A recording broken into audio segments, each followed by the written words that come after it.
Welcome to the criminal imagination, a place where ink drips with secrets, crimes walk hand in hand with character, and fiction isn't far from the truth.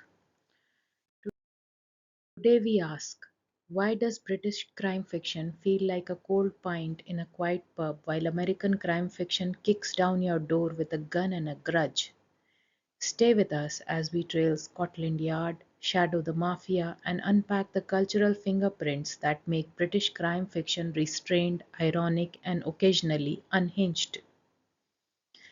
Let's begin with Ian Rankin's Inspector Rebus. Introduced in Noughts and Crosses in 1987, Rebus is not your gun-toting American renegade. No, he broods, he drinks, he walks the grey streets of Edinburgh like a man sentenced to his own conscience. Rebus belongs to the urban working class, but he is not morally bankrupt.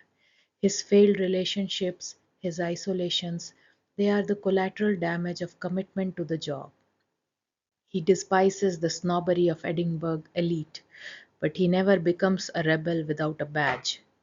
Think less Dirty Harry, more existentially depressed Sherlock Holmes. Now enter Bill James, the name you should know but probably don't. His Harper and Ellis novels are savage symphonies of moral decay. Detective Harper, he is a serial adulterer obsessed with a student. His wife, murdered, stabbed, likely by a criminal Harper helped put away. His boss, Ellis, is a venomous, witty sadist. He seduces underage girls, murders a gangster in a ritualistic fashion, and somehow stays disturbingly magnetic. James writes a bitter philosopher with a police badge. It's crime fiction dipped in acid, equal parts war and weaponized cynicism. Jane Arnott's The Long Firm enters next. It's not just a novel, it's a mirror polished by lies. Set in mid-60s London, Arnott blends real and fictional characters. The craze, Liza Minnelli, Tom Dryburgh, they don't cameo, they confess. Harry Starks is a gay gangster with a brutal charm, exploding the stereotype of a queer character as weak or passive. Arnott folds politics, sexuality, and societal rot into one tangled file of unprosecuted truth. He doesn't just write crime, he rewrites history. Post-feminist detectives like Sarah Dunant's Hannah Wolfe or Nishi French's Frida Klein enter the scene with grit and psychology. Yes, they are clever. Yes, they are daring. But are they revolutionaries? Not quite. They are often Jane Marple with better lovers and darker past. Meanwhile, Frida Klein, a psychotherapist turned unintentional killer magnet, just wants peace. Instead, she keeps tripping over corpses. It's smart, it's layered, but it's not as genre breaking as it sounds. Contrast P.D. James' Murder Room with Arnold's True Crime. Dalgliesh, James's detective poet, treats murder like a sermon, measured, mournful, and always grammatically correct.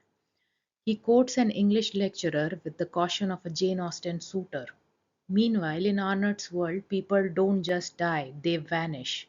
They rot, they scream. Style fragments, morality shatters. It's Britain but flipped, drugged, and bleeding under the Queen's portrait. Why does American crime fiction pull fewer punches? Because the punches were real. In Joseph Wambaugh's Hollywood Station, a cop recalls the beating of Rodney King with chilling indifference. This isn't just fiction, it's memory with a badge. Could a British author do this with Stephen Lawrence's murder? Unlikely. British crime fiction often hesitates at the line between metaphor and malpractice.